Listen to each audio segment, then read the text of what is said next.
Hello friends, I am Chevee. Welcome to my shed. How are you doing today? I hope you're doing well. I hope your world is great. I hope everything is working out for you. And I promise you that I will get off of the crazy train and get back to trying to make better content very soon.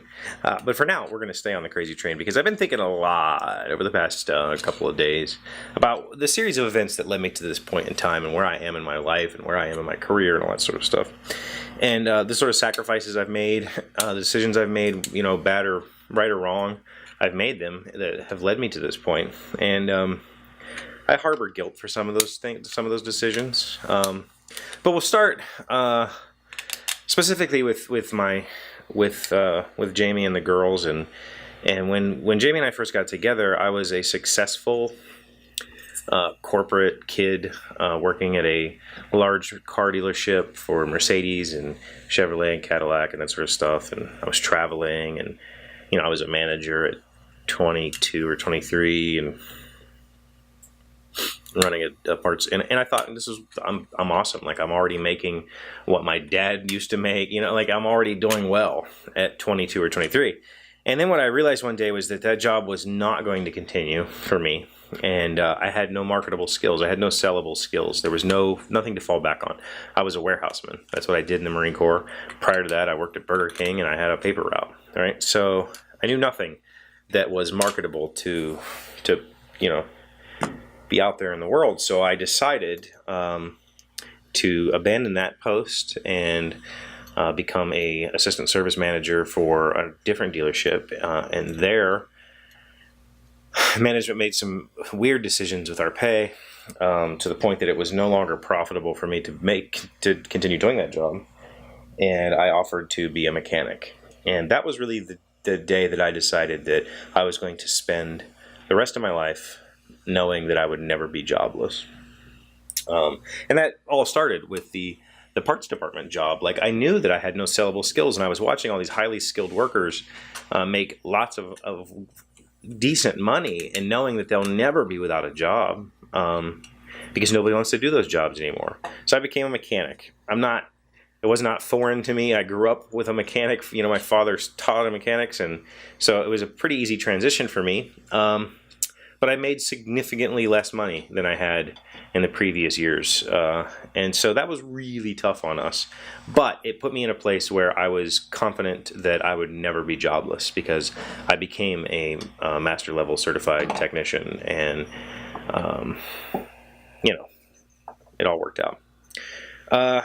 When that job came crashing down and my body with it, I transitioned back to the thing that I knew from my childhood, which was computers. I just chanced upon a guy. You know, I was really considering starting up my own little shop, you know, brakes and alignments and that sort of thing. I ran into a guy who said, "You looking for a job?" And I said, "No." And he said, "Well, I'm hiring." And so I said, "Okay." And he started paying me cash, and we just kind of worked out a deal. And I ran a little sign shop for him for a while, made a lot of signs, and then I ran his computer store for a while, and really relearned a lot that I had lost out on in tech over the years, which got me my job at my previous employer for 8 years, being an IT guy. And as an IT guy, I loved my job and I did it very well, and I was very good at it. And but near the end, we started to see the writing on the wall that we were probably going to go away. And I knew that in this area, the market for a just general IT guy is not very strong. And so it was time to once again pivot and learn something new. And so I spent my time learning programming because I knew I could always make money there. And so these past 15 years, you know, since Alina was born, she'll be 14. My whole life focus has been making sure that I would always have money to pay my house payment, making sure that my kids would always be taken care of. And a lot of those decisions impacted my family because a lot of those decisions took me away from them at night, took me away from them on the weekends because I was sitting in front of the computer learning. I was making videos because this was another way for me to bring in a little extra income. And, you know, I'm not going to lie, it was rough. It was really rough on the whole family. You know, the girls wanted my time, and I didn't have a lot of it because I was pretty self-absorbed, pretty much just wrapped up in myself, trying to trying to learn new skills, trying to better myself. And, I'm not convinced it was fair to them. I'll never say that. It was probably, they would have rather had dad time, but I also liked paying bills, right? And I'd rather them have a roof over their house than have, have that stress and anxiety. So that was the focus that I took. And it's landed me here where I'm at now. I'm now making the most money I've ever made in my life, and I'm doing pretty well. And I don't regret things in life. I very rarely say that I will regret anything. I have a few regrets, but I made decisions, and I